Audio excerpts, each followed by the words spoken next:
오늘은 박정훈 대령 특집으로 준비했는데요. 박정훈 대령 특집에서 빼놓을 수 없는 두 분 모셨습니다. 바로 인사드리겠습니다. 안녕하세요. 안녕하세요. 네, 아유 정말 고생 많으셨고 축하드립니다. 감사합니다. 김 변호사님 아주 고생과 축하와 위로의 말씀을 다 드립니다. 네, 박정훈 대령의 법률 대리인 김정민 변호사님이시고요. 사실 저희 수요일에 안방 주인이신 김종대 의원께서 1월 한 달 동안 특별하게 안식을 가지시기로 했는데 저희가 정말 이 아이템은 김종대 의원님과 안식이 한데 안식이 김종대 의원님과 하지 않으면 안 된다 이렇게 강권을 해가지고 저희가 겨우 모셨습니다. 김종대 의원님 시간 내셔서 감사합니다. 예, 감사합니다. 네, 그래도 좋은 뉴스라서. 네. 아니 오늘 좀 어떤 바로 지금 계속 재판장에 있다가 저희 스튜디오로 오신 거죠? 네, 그렇죠. 오후에 잠깐 사무실 갔다가 오전에 이제 판결 보고 오후에 잠깐 급한 일 좀 하고 바로 왔죠.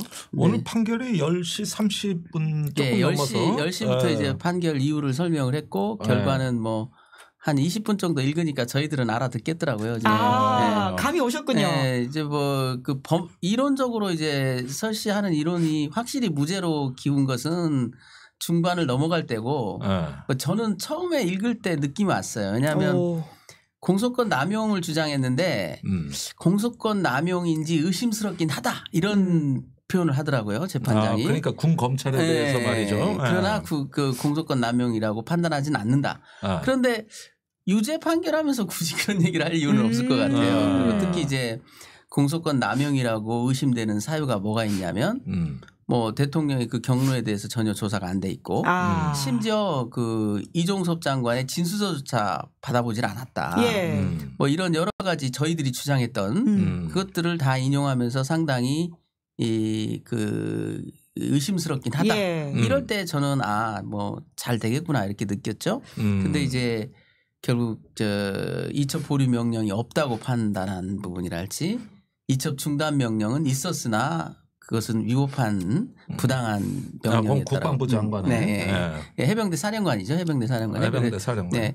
그렇게 판시를 하길래 뭐 좀 예상 기대는 했으나 정말 현실이 되고 나니까 제가 정말 현실감이 좀 떨어진다라는 일들이 요즘 자주 일어났는데 제가 이제 작년 11월에 말에 이제 어머님 상을 당하고 12월 3일 날 계엄이 선포되는 그 상황이어서 정말 비현실적이더라고요. 그 상 치르고 나서의 그 후유증이 정신적으로 좀 있었는데 그 상황에서 계엄이 터지니까 이게 진짜 현실인가? 이게 내가 50대 중반에 이런 일을 겪나? 이런 생각이 들었는데 오늘은 또 반대로 너무 기쁜 일인데 야 진짜 이게 꿈인지 생신지 모르겠다. 기대는 그렇죠. 했으나. 박수 한번 칠까요? 예.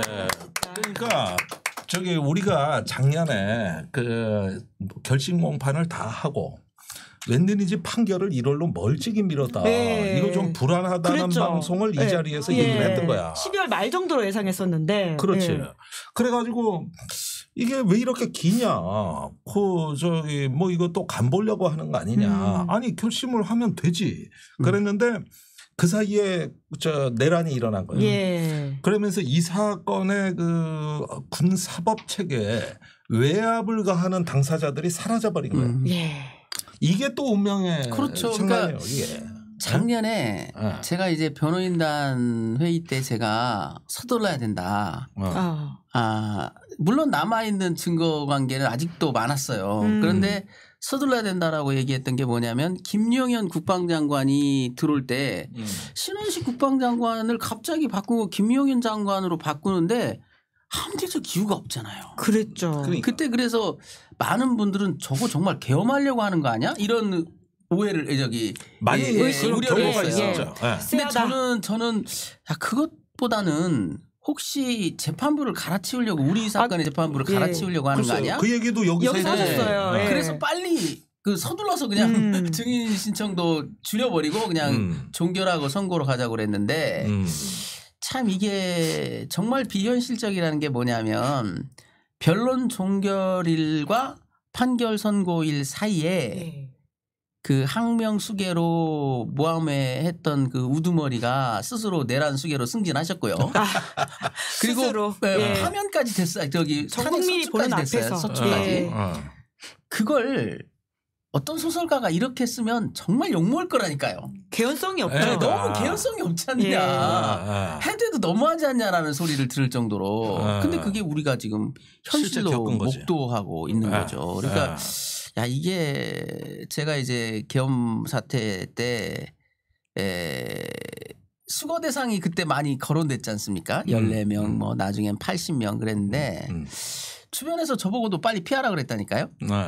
뭐 대통령 욕 숱하게 하고 돌아다녔잖아요. 그렇죠. 그러니 당신도 빨리 피해라 그랬는데 만약에 이 계엄이 진짜 조기에 진압되지 않았더라면 오늘 같은 판결을 군사법원에서 군판사가 한다면 정말 그 목숨 내놓고 하는 걸 거라고요. 네, 그렇죠. 왜냐하면 작년에 저도 아찔했던 게 뭐였냐면은 제가 어쩔 수 없다. 대통령은 증인 신청을 해도 나오지 않을 거니 대통령한테 물어라도 보자. 작년 2023년 7월 31일 날 10시 51분경에 전화를 해서 이런 일로 어쩌고 저쩌고 사단장 이렇게 화를 낸 적이 있느냐라고 물어봐 달라고 법원에 냈어요. 법원이 상당히 곤혹스러울 거라고 알고 냈거든요. 근데 법원은 그걸 채택해서 보냈다니까요. 용산으로. 네. 그러니 윤석열이 내란수계 장내 내란수계 진이었죠 그때는. 그러니까 장내 내란수계가 이걸 봤을 때 얼마나 가스로웠겠어요. 그러니까. 난 지금 나라를 들어 엎어가지고 나의 왕조를 만들까 말까 고민을 하고 있는데 이름도 뻔하셨어. 이름도 없는 노사모 수첩에 이름 올리실 뻔한 거예요? 제가 아니고 그 군판사님이 그걸 군판사가 물어봤다니까 얼마나 가스로웠겠냐고요. 그러니까 답을 그렇게 했잖아요. 국가안보와 관련된 거니 답을 못하겠다. 그러니까 묻지 말란 얘기지. 그게. 그러니까 지금 보면 참 쎄한 상황이었던 거죠. 그게. 지금 보면 그 사람은 지금 나라를 들어 엎으려고 생각했던 사람인데 거기에서 밑에서 뭐 화냈어? 라고 답 좀 해보세요. 물어본다는 거. 형사법 절차에서 당연한 절차지만 저 사람은 지금 그런 생각이 아닐 거라고요. 저것도 반국가세력의 생각이겠지. 그러니까 박정훈 사건과 계엄은 떼어놓을 수 없다라는 차원에서 말씀이신 건데요. 아니 사실은 이 판결은 순리대로 가는 건데 이제 공교롭게도 이런 일이 일어나가지고 우리가 위험 요인 지뢰 하나가 제거된 거거든요. 안 그래도 그 터질 뻔한 지뢰였던 거죠.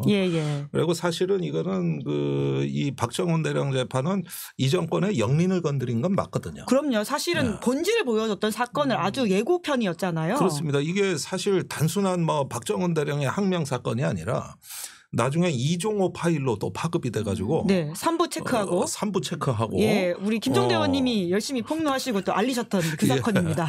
그러면서 두 분 다 수첩에 이름 올릴 뻔했네요. 이게 이 건이 되고 이러면서 용산의 스트레스를 굉장히 고조시킨 사건이에요. 맥시멈까지 올라왔죠. 그래서 저도 이제 작년에 그 여러 방송에서 대통령이 빨리 인정하고 그 요약하면 자수하라 이런 뜻으로 많이 얘기를 했어요. 근데 지금 생각해 보면 참 너무 좀 한가로운 얘기였구나. 저분은 지금 누구를 죽일 것인가를 고민하고 있는데. 그러니까 결국은 처음에는 이제 단순한 해병의 어떤 죽음으로부터 시작된 단순한 어떤 죽음의 진상 규명 문제가 외압 논란으로 확산되고 그것이 이제 3부 토건으로 번지고 그래서 이종호 파일 이제 주가 조작 문제까지도 되는 결국 김건희 여사가 있다라는 김건희 여사의 의혹까지 나오는 초대형 사건으로 돼버렸습니다. 그 훗날 명태균 게이트가 터지기 전에는 이 사건이 제일 컸고 또 야당이 특별검사 법안을 연거푸냈지 않습니까? 그럼요. 그러면서 그 당시에는 모든 전국의 중심은 최혜병 특검이었어요. 맞습니다. 이게 모든 전국의 핵심 요인이었습니다. 그러다가 나중에 이제 명태균 게이트가 터지고 그렇게 보면은 적어도 한 1년 이상을 전국의 향배를 좌우하는 초대형 사건이 되고 이걸로 국회에서 청문회 열린 것만 해도 법사위에서 2번 또 국방위 해가지고 온 국회가 아주 들썩들썩했던 그런 만큼 기념비적인 사건인데 오늘 기념비적인 판결이다. 거기에다가 재작년에 그 박정훈 대령 구속영장 기각으로부터 오늘 판결에 이르기까지 우리가 굉장히 군사법원을 불신했는데 나름 역할을 해준 예, 정말 기대 이상의 어떤 또 어떤 성과였다고 저는 보여지고 그런 만큼 당사자는 또 유달리 감개무량할 것이다. 네, 당사자 의견 판결 선고를 이제 지켜보는 저는 이제 어느 시점에서는 감이 왔고 안도하고 있었는데 그 내려가는 그 판결 이유가 정말 주옥 같더라고요. 제가 들을 때는 주옥 같아요. 음악을 듣는 것 같았다. 어쩌면 저렇게 내 생각하고 똑같을까라는 생각도 해봤고 제가 이제 이 해병대 사령관의 이첩 보류 명령이 있다고 보기 어려운 증거를 따로 정리해서 낸 적이 있었어요. 그걸 상당 부분 인용을 하시더라고요, 재판부가. 그래서 되게 고마웠고 그러나 이제 사건을 그냥 편견 없이 기록을 읽어보면 당연히 그런 결론에 도달할 거다. 제가 이제 마지막 무렵에 냈던 의견서가 뭐였냐면 원칙으로 돌아가서 인디비오 프로레오 의심스러울 때는 피고인의 이익으로 대통령이 경로했는지 알 수 있나요? 의심스럽잖아요. 그러니까 대통령 경로 있다고 봐야 된다. 해병대 사령관이 이첩 보류 지시를 안 했느냐?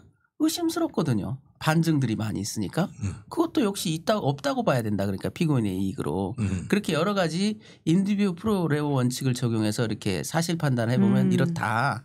그러니 무죄를 줘야 된다라는 길지도 않은 한 4장짜리 그 정도를 한번 낸 적이 있었어요. 근데 그게 상당히 이제 반영이 됐고 그러나 이제 그거는 어떤 법조인으로서는 형사재판의 상식적인 얘기다. 근데 이제 그 상식이 때로는 안 통할 때가 많이 있으니까 특히 권력과 관련되면 정말 비상식적인 사실 판단을 하지 않습니까? 왜냐하면 법리를 꿰맞추기 위해서는 사실 왜곡부터 해야만 법리가 만들어지니까. 그러니까 법조인들이 하는 나쁜 짓 중에 하나거든요. 결론을 이미 상정하고 거기에 팩트를 꿰맞추는 일들은 많이 벌어진단 말이죠. 그런 논리 조작이 혹시 있지 않을까 걱정을 했는데 근데 이 재판부는 적어도 재판부가 바뀌고 두 번째 재판부터는 확실하게 심증이 있었어요. 기조를 잡아갔다. 그렇기 때문에 대통령 통화 기록을 그렇게 과감하게 요청하고 이랬던 거거든요. 증인 신청도 받아주고. 증인 신청도 다 받아줬고요. 그렇기 때문에 그리고 그것이 상식이죠. 상식입니다. 그리고 저희가 좀 이렇게 과도하게 이렇게 감정을 드러낸다거나 또 방청객에서 과도하게 감정을 드러낼 때도 재판부의 소송지휘가 상당히 부드러웠어요. 그러니까 그런 걸 보면 재판부는 기록을 어느 정도 보고 나서는 이미 심증을 굳힌 것 같았다는 생각이 들어서 저는 빨리 판결을 받고 승부를 봐야 된다. 뭐 완전히 안전하게 가는 방법은 특검을 통해서 공소유지권까지 그 특검으로 이관하면 좋겠지만 그럴 수는 없는 것이니까요. 작년에 그래서 뭐 좀 자화자찬하자면 재작년에 구속영장 실질심사 때 제가 승부를 보자고 했던 그 선택 그리고 이번에도 빨리 그러면 특검을 기다리지 말고 조기 종결해서 선고를 한번 승부로 보자라는 두 번의 결정이 힘들었지만 옳았지 않느냐. 고생 많으셨습니다. 잘하는데 그 댓글에 그렇게 상식을 회복하는 게 이렇게 지난하고 힘들었다. 지금 우리는 상식으로 얘기하지만 그 상식이 거의 전쟁이었단 말이에요. 지금 댓글에서도 그런 얘기들이 나타나고 있고 이게 저는 이런 면까지도 의미부여를 해야 된다고 보는데 이 최해병 사건이 총선판을 뒤집어 엎었습니다. 그랬죠. 그러니까 런종섭 사태가 있었죠. 그러니까 박정훈 대령한테 국민들의 심정적 지지는 있었어요. 그럼요. 그런데 이 심성적 지지가 정치적 의지로 표출되는 마땅한 어떤 그 출구가 없었던 거예요. 근데 때마침 총선의 가장 중요한 시점에 런종섭 사태가 터진 겁니다. 이때 폭발을 한 거야. 거기에가 출구가 돼버린 거거든요. 그러면서 이제 대통령이 모든 총선 전략을 박살내버렸고 이때가 여인영 그다음에 이진우 김용현을 불러가지고 계엄 얘기를 할 때입니다. 맞아요. 그게 진지하게 얘기하기 시작해요. 3말이에요. 3월 말. 지금 공소장 등을 통해서 나온 사실들이죠. 그때가 대파 논란하고 런종섭이에요. 그래가지고 이게 박정훈 대령이 끝까지 버텨주는 게 이제는 총선판에 이게 핵심 의제로 들어가서 야당의 다수 의석을 만들었고 윤석열한테는 계엄을 뭐 비상대권, 비상조치권 이런 말들이 나오게 만드는 트리거 역할을 한 거예요. 이게 방아쇠 역할을 했다고. 그런데 거기서 만들어진 야당의 다수 의석이 이번에 또 계엄을 막은 거야. 그러니까요. 그러니까 이 박정훈과 계엄 사태는 불가분의 관계가 있다. 떼어놓을 수 없다. 이거는 저 결과적인 어떤 연결점을 형성해냈고 그것이 오늘날 이제 와서 이제 보면은 결국은 이 내란을 이후에 박정훈 대령 판결로 순리대로 가게 한 거대한 이 지하에 용암과 같은 힘이 존재한다는 거. 이렇게 하나의 서사가 완성됐다. 그런 점들을 한번 맥락을 보시면 좋을 것 같아요. 말씀 듣고 보니까 꼭지가 따진 것 같고 이제 체포 곧 될 것 같다. 이 막힌 혈이 좀 뚫릴 것 같다. 이런 그럼 이제 좀 이 서사의 마지막 마침표를 찍는 건데 99% 됐습니다. 1%가 남은 거예요. 1%가. 그게 체포인가요? 이제 박 대령의 심경을 많이 궁금해하시는데 아까 그 의원님께서 말씀하신 딱 그 말씀을 하셨어요. 순리대로 하는 게 이렇게 어려운 줄을 몰랐다. 법대로 하는 거, 원칙대로 하는 게 이렇게 어려웠던 거냐. 그 말씀을 많이 하셨어요. 그리고 굉장히 최근에는 이제 심경적으로 힘들었죠. 판결을 앞두고. 저조차도 한 3일 전에 꿈을 꾸는데 무죄 판결이 선고되는 꿈을 꿨어요. 근데 새벽에 일어났는데 너무 기분이 안 좋은 거예요. 왜냐하면 제가 시험 붙을 때 그 시험 붙던 해 2년 전에 사실 2차를 떨어졌거든요. 그때는 붙는 꿈만 꿨어요. 진짜 거꾸로라는 생각이 드시니까 그리고 2년 후에 법무관 시험 붙을 때는 떨어지는 꿈만 꿨단 말이에요. 그래서 이게 좋아야 되는지.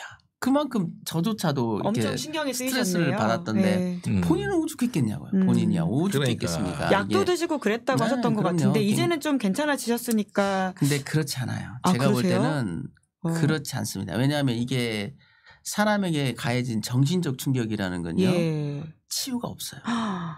치유될 것 같죠. 진짜 폭력이네요. 더 깊어질 수 있어요.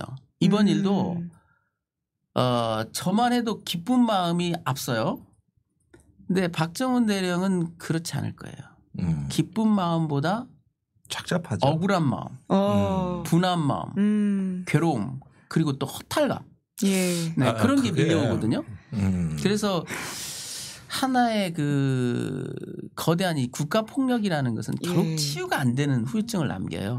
이 사건에서 박정훈 대령이 무죄를 선고받았다고 해도 절대 그렇지 않습니다. 왜냐하면 오늘 벌써 표정이 안 좋아요. 왜냐하면 거기서는 이제 선고되는 그 장면에서는 굉장히 눈물도 흘리고 주변 분들한테 이렇게 위로도 받고 그랬지만 막상 이제 혼자 집에 갈 때 이게 고독이 밀려온단 말이죠. 국가폭력의 피해자로서 이게 절대 난 이겼어 이제 됐어 이런 생각을 갖는 게 아니에요.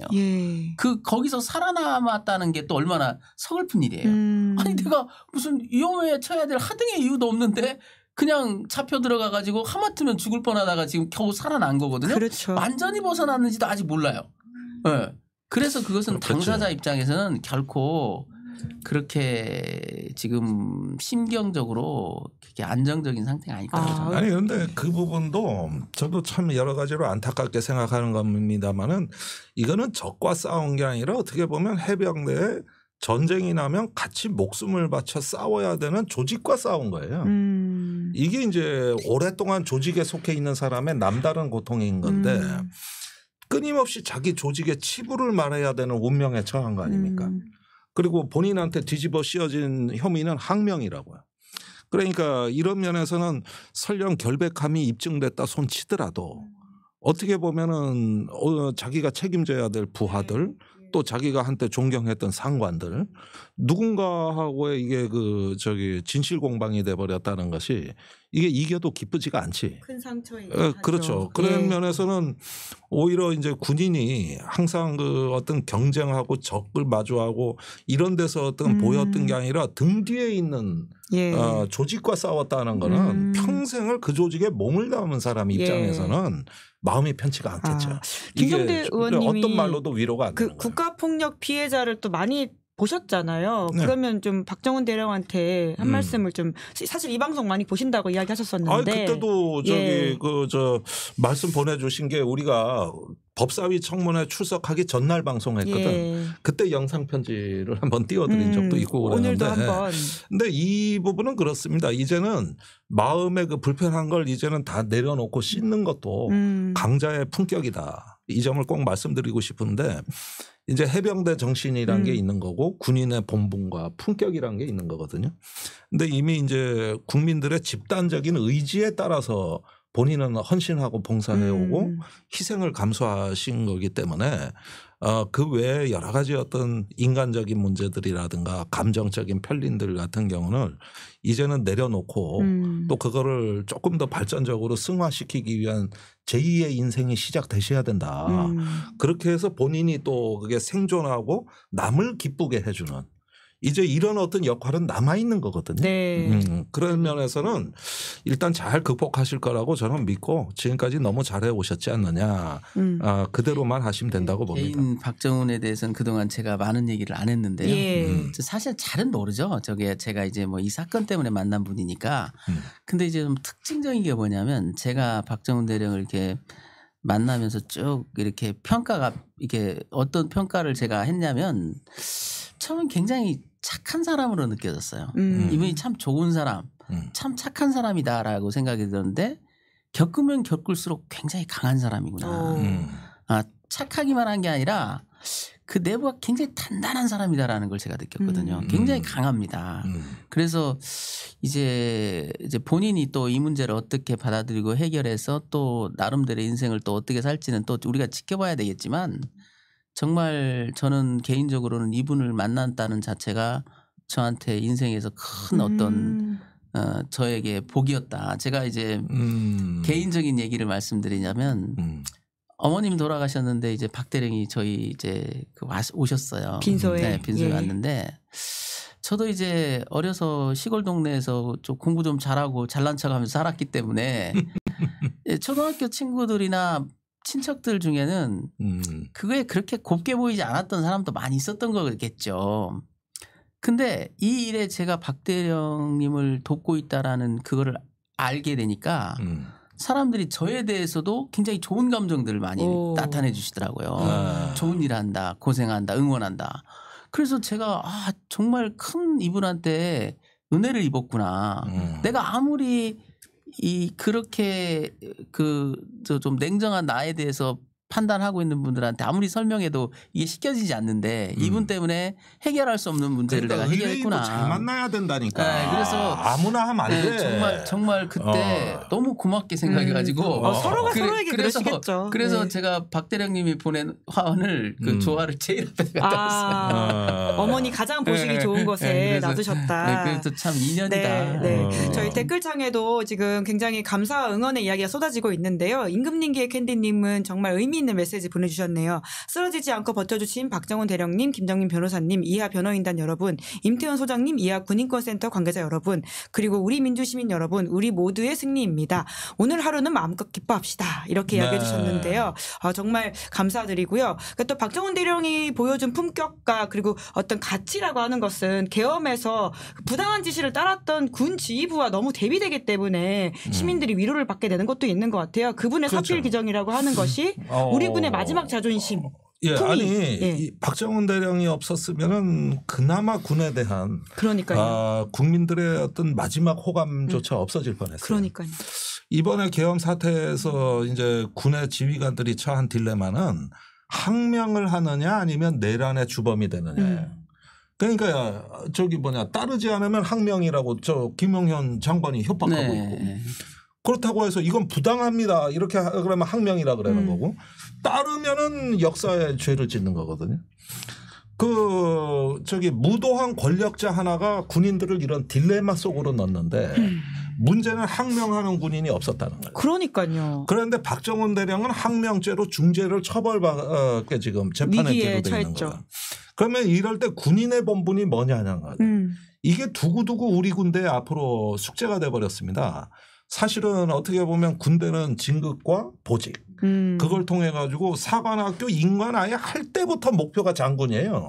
우리나라는. 그렇죠. 이런 출세주의가 강한 군대에서 그 치열한 경쟁을 뚫고 올라가려면은 정권에 있느냐 권력에 아첨도 해야 되고 또 거기에 소신 없는 행동에도 어쩌면 명령이라는 이름으로 복종해야 되는 게 군의 현실인데. 예.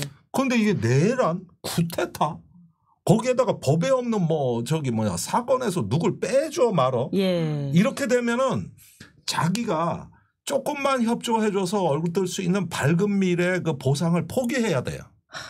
이런 것들의 군인을 딜레마로 처하게 만드는 권력은 아주 나쁜 권력입니다. 그럼요. 그런데 실제로 이런 것들이 연이어 있었던 거예요. 우리 군대 내에서는. 그런데 이번 계엄 사태 때는 아무도 저항하진 않았어요. 그게 정말 많은 시민들이 좌절했던 포인트인 것 같은데 근데 지금 그 내란이 연장선이다라는 차원에서는 경호처 직원들한테도 사람들이 지금 그런 의혹과 걱정을 하고 있는 거 아닙니까? 부당한 지시를 안 따라야 되는데 지금 그런 상황을 계속 윤석열 대통령이 밀어넣고 있어요. 밀어넣고 있는 거죠. 예. 그러니까 지금 이제 황당한 일이 경찰에 경호처가 경찰에 그 경호 인력을 보강해 달라고 요청을 하고 예.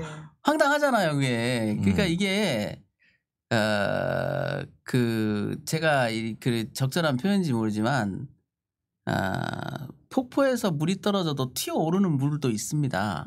그걸 튀어오르는 물을 보고 이 물은 떨어졌다가 다시 올라가겠구나 생각하면 바보죠.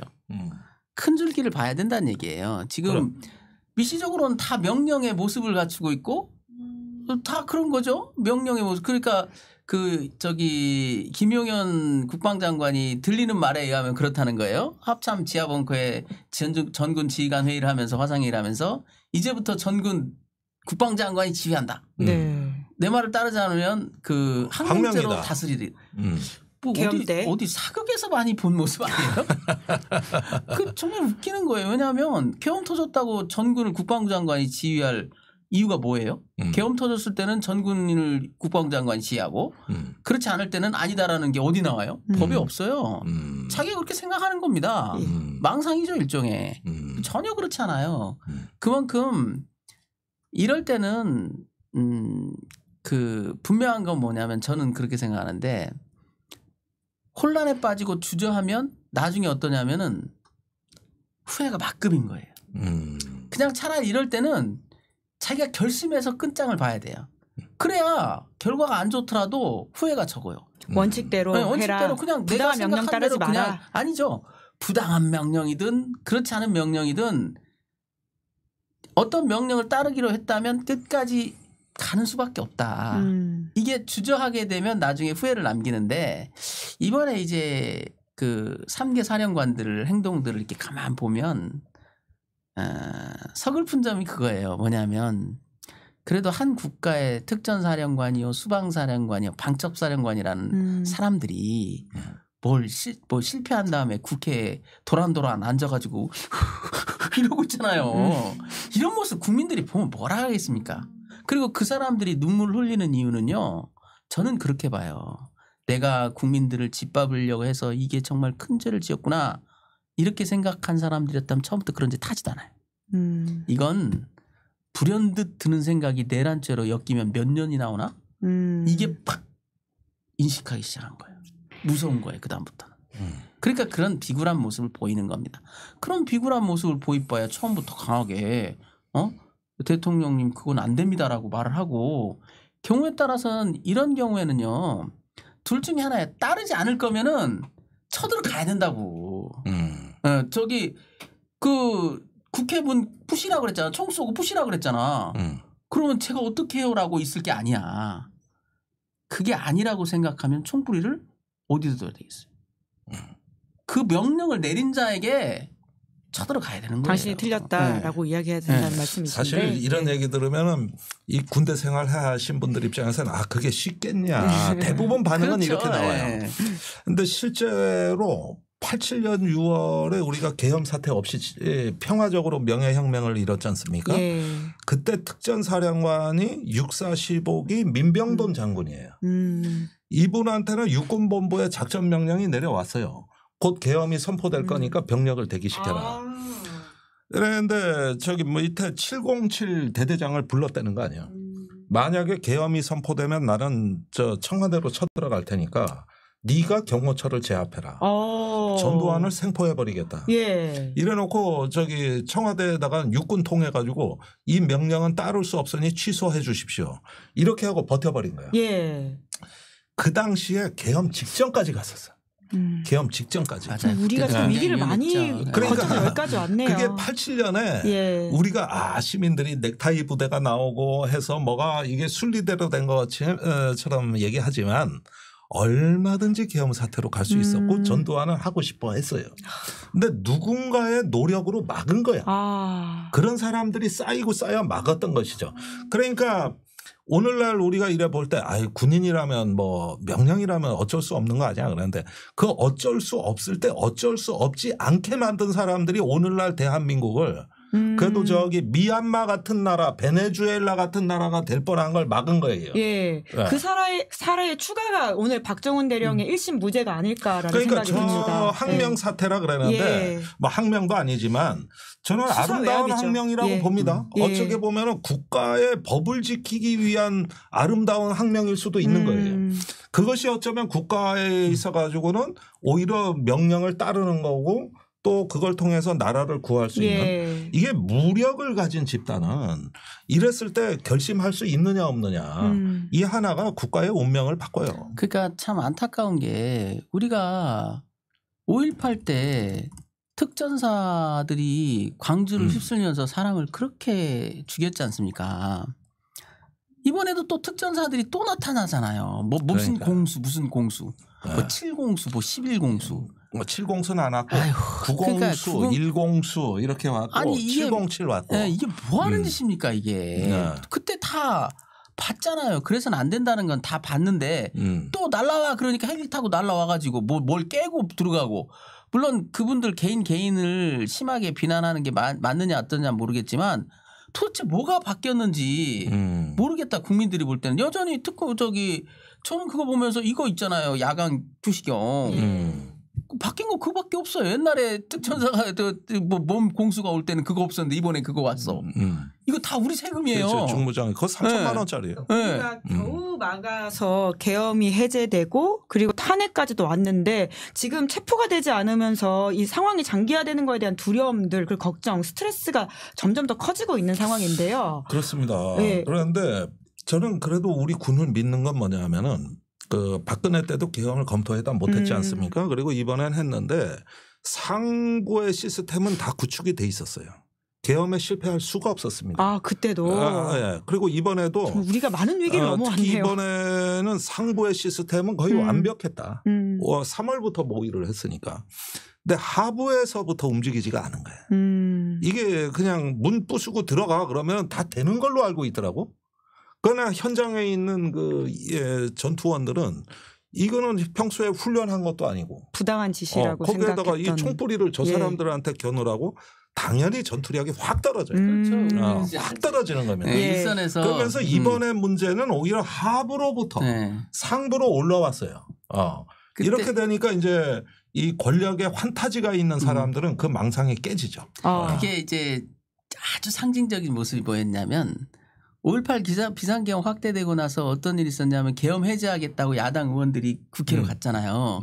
그러니까 보초 섰던 젊은 병사가 총으로 밀어버려요 의원을. 그래. 어딜 가려고? 그 사람이 그렇게 고위직도 아니에요. 그 군인이. 제 기억에 하사가 그랬단 말이에요.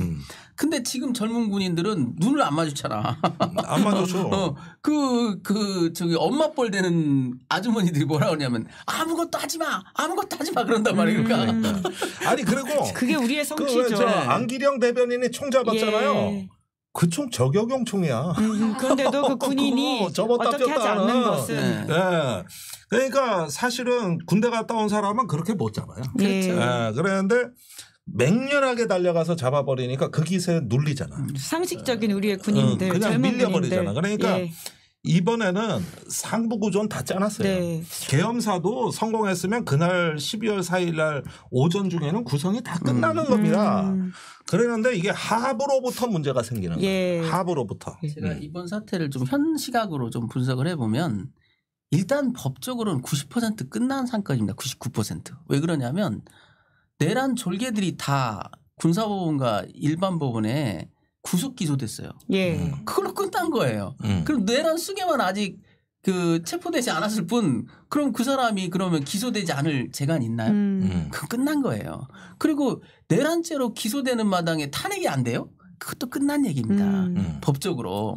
그러면 사실적으로는 어떠냐. 이 사태를 바꿀 수 있는 유일한 동력은 국민들 40% 50% 정도가 윤석열 편에 서고 군이 또 그걸 군과 경찰이 동조해야 되는데 그 두 가지 가능성이 없어요. 예. 특히 군은 이번에 보여준 태도에서 초기에 제대로 반항하지 못했다. 이 위법 명령에 대해서 항거하지 못했다라는 것은 비난받아 마땅하나 현재 국방부에 의해서 그 내란의 주요 임무 종사자인 주요 사령관들이 다 군사법원에 기소됐다고요. 예. 구속 기소됐어요.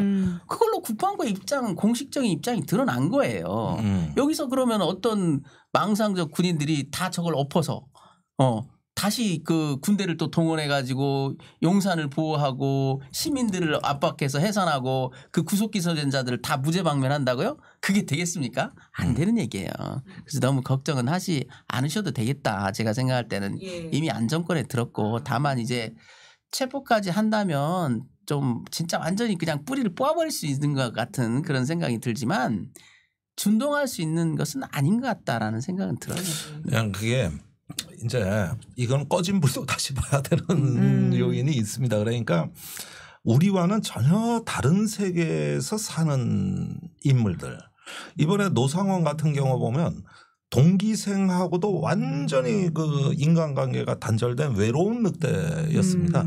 그러니까 누구도 이 사람의 동향을 몰랐어요. 완전히 외로운 늑대였습니다. 그런데 김용현과 운명적 만남이 있었던 거예요.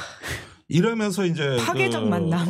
전혀 모르는 어떤 그 음지와 습지에서 이게 번식이 되어 왔던 건데 우리가 한 달 전만 해도 한 두 달 전만 해도 이런 거 위험하다 그러면은 무슨 언론에 논설위원 출입기자 다 동원돼서 아직도 계엄망상이냐. 네. 군을 정치에 끌어들이지 마라. 하고 아주 괴담 취급을 했었습니다. 그런데 예. 문제는 우리와 전혀 다른 세계에 사는 사람들이 아직은 남아 있어요. 그리고 미국에서도 보면은 그 부정선거를 믿는 음모론자들이 예. 날로 더 커지면 커졌지 줄어들질 않습니다. 그러면 음모론이라는 그 자체가 토양입니다. 우리가 이제 법적으로 사법적으로 유리한 고지가 된 거는 맞습니다만은 이게 어느 정도 서식하고 이렇게 분열이 돼 나가는 어떤 그 요인이 배경이 예. 존재하거든요. 그래서 제가 보기에는 이제부터 시작이자 할 일이 많다. 네. 안 그래도 예. 지금 그란트 푸스님이 그 오늘 백골단 물론 이제 진짜 백골단은 아니긴 한데요. 그 국회에서 심지어 기자회견까지 하는 모습 때문에 많은 시민들이 놀래시고 이것이 어떤 반동의 한 흐름이지 않느냐라는 걱정이 있거든요. 어떻게 좀 보십니까? 그러니까 그 50대 백골단이라 그러면 이제 사법경찰을 얘기하는 거거든요. 심지어 김민전 의원이 기자회견 예. 주선해줬죠. 그래서 저런 어떤 행태들은 사실은 말이에요. 지금 우리 사회에 또 다른 위험 신호가 이미 오고 있는 거라고 봐야 돼요.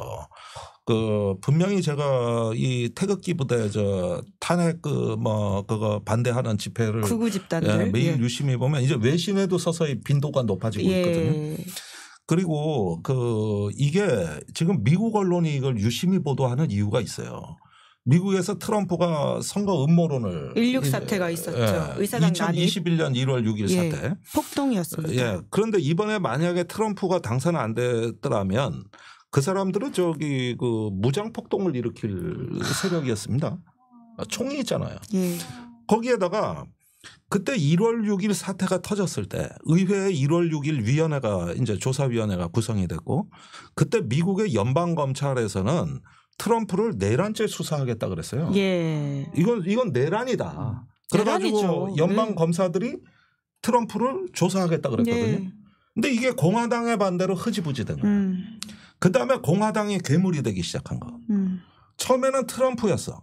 그때 공화당의 16명이 트럼프 탄핵을 찬성하거나 아니면 트럼프를 비판했거든요. 그런데 이 사람들이 어느 날 제거돼 버려. 고립되고 제거되고. 그러더니 그때 그 의사당에 들어갔던 그 폭도들이 지금 새가 미국 전체를 들썩들썩하고 그뿐만이 아니고 당선됐죠 다시.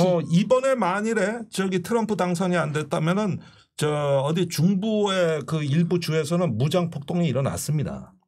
이게 그다음에 투표함 그때도 막 저기 화재 투표함 탈취해 화재 사건이 벌어지고 있어요. 그러니까 지금 이걸 잘 보셔야 돼. 지금 일단 급한 불은 꺼진 것 같아. 그렇지만은 우리 사회가 지금 뭘 닮아가고 있는 거예요. 지금 그런 부분에서 이거는 이상 신호가 온 거라고. 지금 시대가 어느 시대인데 백골탄입니까? 지금 시대가 어느 시대인데. 저는 여러 번 기회가 있을 때마다 이건 이제 박대령의 변호인으로서 하는 얘기가 아닙니다. 그 사건이 다르니까요. 이 내란 사태에 대해서 우리가 이제 수계, 졸개에 밝혀졌어요. 그런데 소굴이 있다고 소굴. 소굴. 네, 내란의 소굴. 왜? 내란의 소굴을 알려면 내란이 어디서 생산됐는지를 알면 돼요. 그동안의 내란들이 어디서 생산됐는지. 우리가 내란을 벌인 짓들이 5.16도 내란이죠. 네, 내란이죠. 그 다음에 이제 유신 대표적인 내란이죠. 12.12 내란입니다. 그게 다 뒤돌아보면 또 한 번 내란을 검토했던 2017년 이런 거 다 지금 집권 여당에서 시작된 거예요. 그들이에요. 그들. 정치적 세력은 이 내란의 속으로 나는 이 집권 여당이라고 봐요. 그래서 과거에 그걸 제대로 점검하지 못했는데 이제 저런 모습들이 나중에 헌법재판에 가면 저 당의 발목을 잡을 겁니다.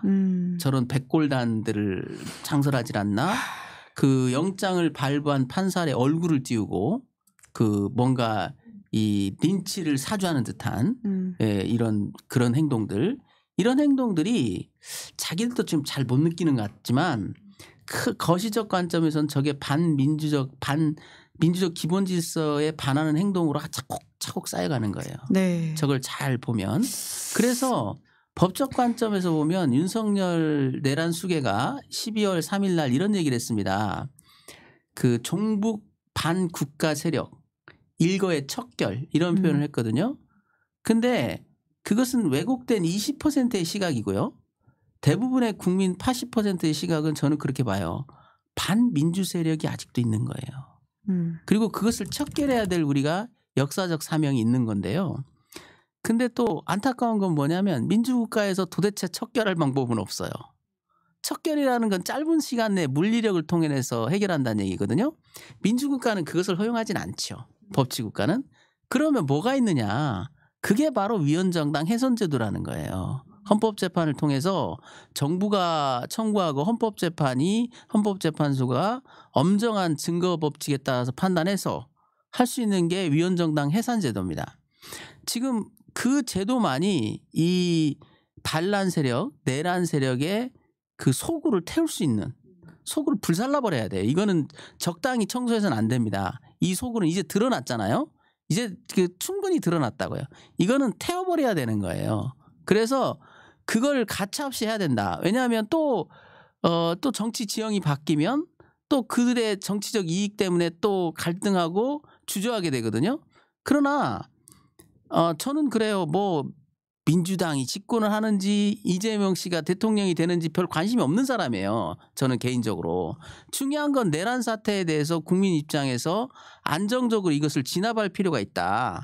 그런 관점에서 보면 저 당은 분명히 위헌정당입니다. 해산시켜야 맞아요. 그리고 그 위헌정당의 증거들이 지금 차곡차곡 쌓여 있고 이제는 자기들도 그 위험성을 아는지 이제 두려워하진 않아요. 마구 드러내요. 저는 백골단 문제랄지 그 이번에 그 집권 여당이 그런 말을 했지 않습니까? 서부지방법원을 두고 뭐 이상한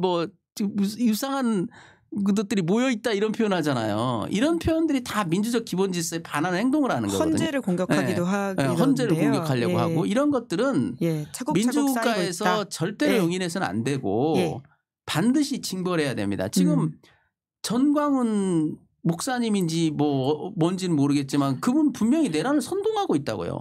왜 도대체 실정법에 명백하게 위반되는 사람이 버젓이 나와가지고 말하는 것마다 웃겨요. 뭐라냐면 저는 듣고 있는 황당한 게 뭐냐면 윤석열이 대통령 되자마자 계엄령 때려버렸어야지 이런 얘기를 한다거나 참. 뭐 지들이 뭔데 체포를 때려 이런 얘기들은 실정법에서 그냥 봐주고 넘어갈 수 있는 유머 1번지가 아니라고 얘기해. 네. 이거는 엄정하게 실정법을 적용해서 따끔한 맛을 보여줘야 됩니다. 네, 그래야 다시는 그런 행동을 반복하지 않는다. 그리고 그걸 어렵다 하더라도요. 사실은 이런 식의 저항을 하는 사람들을 제압하는 게 상당히 어려워요. 그래서 될 수 있으면 여론을 통해서 그 잦아들기를 바라고 컨트롤하는 건데 지금 이 시국은 그걸 넘어서서 한참 넘어섰어요.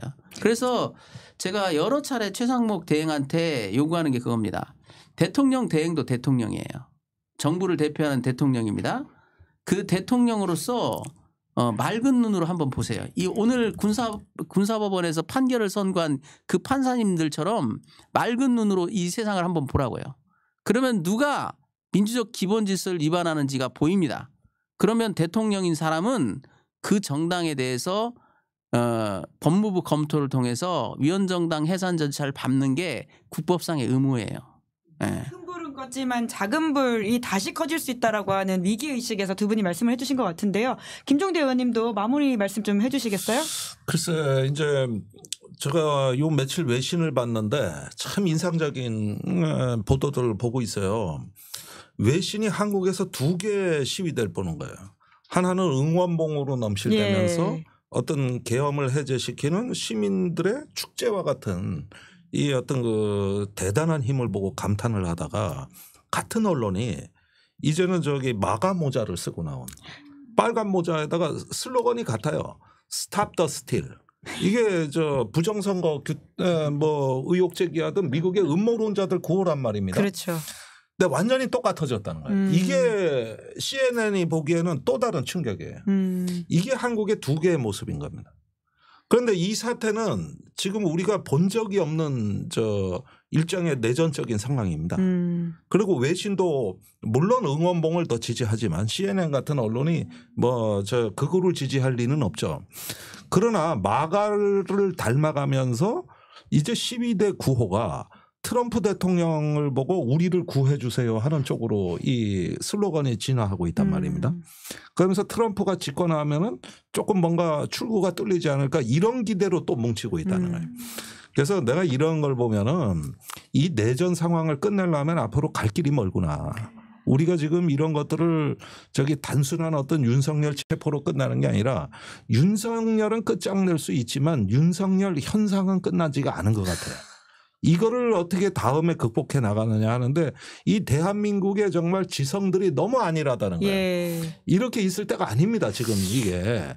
우리가 뭔가 높은 품격과 지성의 힘으로 이걸 해결할 수 있는 예. 이런 어떤 그걸 새로운 나라를 만든다는 각오로 임하지 않으면 네. 이 독버섯은 계속 확산된다. 계속 확산된다. 네. 그래서 이제부터는 진짜 싸움이 남았다. 야. 이런 것들 인식하고 깨어 있어야 될 것 같다는 말씀 드리는 거예요. 김종대 의원님 안식월 취소하셔야 되는 거 아닌가요? 아니 지금 다 이런 거 하고 있는 거예요. 안식도 뭐 완전한 안식도 아니야. 뭐 다 취소했는데. 네. 함께 계속 이야기를 나눠봐야 될 엄중한 어떤 메시지를 두 분이 내주셨는데요. 이제 그럼에도 불구하고 오늘은 좀 기뻐하고 간만에 안도했으면 좋겠다라는 댓글도 많고요. 두 분께 감사하다라는 이야기도 많았습니다. 계속해서 애써주시고요. 그리고 또 깊이 감사드리겠습니다. 고맙습니다. 수고하셨습니다. 네, 김은재의 뉴스인 1월 9일 준비한 방송 여기까지고요. 저는 내일 오후 깜짝 방송 하나 더 준비되어 있습니다. 저희가 한남동 관저 앞을 가볼 생각인데요. 오후 2시에 번개 방송 특별 게스트와 함께하고요. 오후 5시 생방송으로도 계속 방송 이어갈 예정입니다. 내일 방송은 가짜뉴스 적발단이라고 해서요. 박지훈 변호사, 김준우 변호사 그리고 곽우신 기자와 함께할 예정입니다. 오늘 방송 재밌게 보셨다면 구독, 좋아요, 알림 설정 부탁드리겠습니다. 고맙습니다. 시사인이 만드는 정치 라이브 김은지의 뉴스인 매주 월요일부터 목요일까지 오후 5시에 생방송됩니다. 구독, 좋아요, 알림 설정으로 함께해 주시면 큰 응원과 격려가 됩니다.